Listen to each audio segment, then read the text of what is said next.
So we're on the Enphase stand now. Enphase, can we spin you around? Enphase. And we're going to hopefully have a chat with one of the guys in a minute because I want to understand. I've done Enphase training and we understand what microinverters are and what they do. But I've never really been able to justify the price of them, so hopefully. So we've managed to grab Michael from Enphase. He's the actual country director. And he's going to talk us through, in very simple layman's terms now, what the Enphase system does, what microinverters are, and basically why we should be putting them on our systems rather than string inverters and things like that. Over to you, Michael. Okay, so anybody who hasn't seen a microinverter, here's a microinverter. It's pretty simple. You get one microinverter per panel. So instead of having a string that controls all the panels, you have a single microinverter system. Now, we work it pretty simply. First of all, it's safer. It's AC all the way through, so you're converting at a panel level into AC. You're never running high voltage DC through this system. So fundamentals on this are you cannot get a DC arc fault, and it's always running 230 volt AC, not high voltage DC. Do you know the voltage on the third rail of the London Underground? No. It's 440 volts. Okay. Okay, and you know not to tread on that. Yeah, that's yes? You're running a voltage that's higher than the third rail of the underground down the side of somebody's house potentially. That is a significant point to make. Okay. So okay, yeah. For me, that's the first point. Second point is reliability. We know that the failure rate on these things is 0.05%. So you want a system that's always going to work. Even if one microinverter fails, the rest of your system is still working. You do not have a single point of failure. So you are protecting your investment against the unknown. And that's really important. Because if you have a single point of failure and it goes, think about how long it takes you to either figure out it's failed or get that replaced and fixed. And all the time it's down, the system is doing nothing for you at all. Yeah, absolutely. So it's a super reliable system. It's an 8th generation microinverter. It's non-mechanical, there's no moving parts in there. It's all chip-based, software-defined architecture. So in layman's terms, solid state? Solid state in layman's terms, yeah, absolutely. Yeah. So, we know these things aren't going to fail, that's why we put a 25-year warranty on them. Yeah, which is significant, a 25 years. Yeah. Now, again, I have been involved in installations that we haven't done, but we have gone under warranty and replaced them. Only, I think, 2 we've done. Yeah, absolutely. And it happens, but it's rare. Yeah. Quite frankly. And like I say, if it does fail, your system's still working. Yeah. 90% of your system's still working. So you're still generating, generating power, and again, you're protecting your investment. So that's great. Performance-wise, it's super low startup. They'll start up early, they'll go to sleep later. Yeah, okay. And you get the panel level performance. So when we start, so if we think of a panel being roughly 40 volts, for argument's sake, what is the startup voltage of a single microinverter? It's just below 12. Right, okay. So as soon as that panel sees lights, it's going to start, the microinverter is going to start converting that to AC power straight away. Yeah, exactly that. So if you think if that's 10 minutes a day, it doesn't sound like very much, but over a year that's an awful lot of power, and it's per panel. So you want a system that's going to always work, that's always going to generate, that's going to generate in the most optimized way possible for you, and that's super safe for you. Absolutely, yeah, absolutely. So, and then we follow that same methodology into the battery. Yeah. The battery is regulated by 6 microinverters. Okay. In the UK, we only use 5 for G99, G98 purposes. Yep. The upside of that is if one microinverter does fail, we can remotely switch another one on for you. Yes, okay. And even if one of these in the battery does fail, and it won't, you lose 20% of the battery. But not the whole battery. Not the whole battery. Which is... And then, sorry to put in again, but does the software then, does it show us which microinverter's got? So the diagnosis is almost super simple. As an installer for me, I just log in, it goes, right, that's what's wrong. Yeah. Swappage. Absolutely. And 80% of the time, when we see a problem with a microinverter, we can fix it remotely. Right, okay. We can just fire a firmware update into it. It might be a software piece, might be a firmware piece, might be something that we can do because you're online and because you're software-defined architecture, not a mechanical architecture. My point is that you have to have technology that will work with these grid services in the future that's smart enough to do it.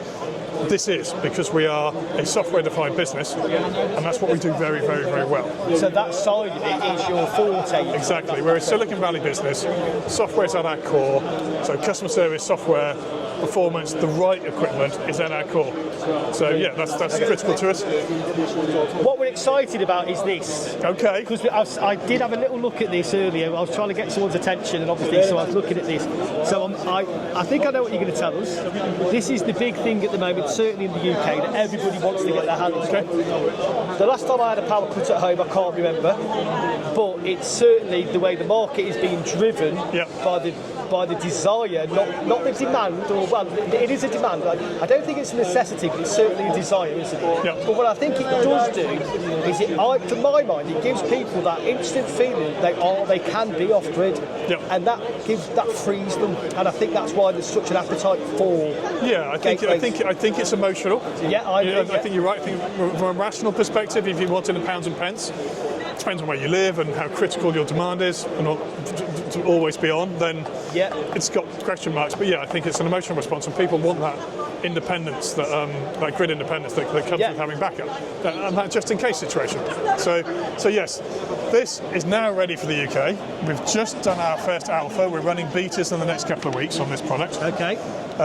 It took a while to come to the UK because I insisted on this being a 100 amp product. 100 amp? Yeah, so most of Europe and the rest of the world works on an 80 amp premise. Yeah, okay. So we've had this release in other parts of the world sooner, but on 80 amp. That's, for me, a compromise for the UK market. This is now a 100 amp device. Yeah. It'll give you millisecond response. Okay, so the switch over, the changeover. Yep. Yeah. On millisecond response, it'll give you grid forming capability. It also, within this device, if I can... we want to see. I can never actually open this thing. Embarrassing myself by not being able to open it. No, that smells good. So this is the front off the gateway. So the gateway will be within this device. Okay. There will be a cell modem in there as well with a 5-year plan. Okay, yeah. So we're not worried too much about Wi-Fi connectivity. We say we can do it on a SIM card basically. Yep. Exactly, and you can extend that plan afterwards, but the hardware will be built into it. Yeah. The CTs are already built in. Brilliant. So simple. So CTs for obviously the main usage of the property itself. Have we got CTs for EV chargers or? Yep. You'll be able to run it all through the device. Yeah. So that you can see the CTs through here. Yeah. Okay. DIN rails for your breakers. Yeah. So it's an all-encompassing system, all put nicely together in a stylishly designed box. It's brand befitting, I think, is the nice way of putting it. Yes. I think the other thing I haven't mentioned too much is your warranty. So 25-year warranty on a microinverter. Okay. Yeah. Really important around the reliability piece. Think about the life cycle of a system. You know, a panel's typically got 25-year warranty on it. Now, you won't have to replace your inverter here in that 25-year period. And it's not the material cost of doing that, it's the time and the labour cost of doing that as well. Absolutely, yeah, absolutely. Think about the fact that if you've got a 10-year warranty on an inverter, let's say your inverter lasts for 10 years, broadly. Over 25 years, you're putting 3 inverters in there. Yeah, absolutely. That's a big cost, not just in materials, but in labour. Yeah, so, and your loss of generation. Exactly, and potentially loss of generation. And what happens if you want to expand your system because you've built a conservatory or a garage? You can't do that with a string because you've designed a system around a typical string size.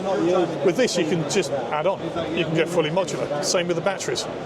There's no mismatching happening with these batteries. If you want to add a battery in 2 years' time, you can. Because each battery is a 5 kilowatt hour unit with a 3.2 kVA charge discharge. Okay. In parallel. If you had 4 of these batteries next to each other, they would all charge and discharge within an hour and a half. So it's not sequential, it's not one, then the next, then the next. Exactly. And then obviously that's helping to optimise the batteries, because if you've only got a short charge window and you do it in series, there's going to be some parts of the system that are just never going to get charged properly.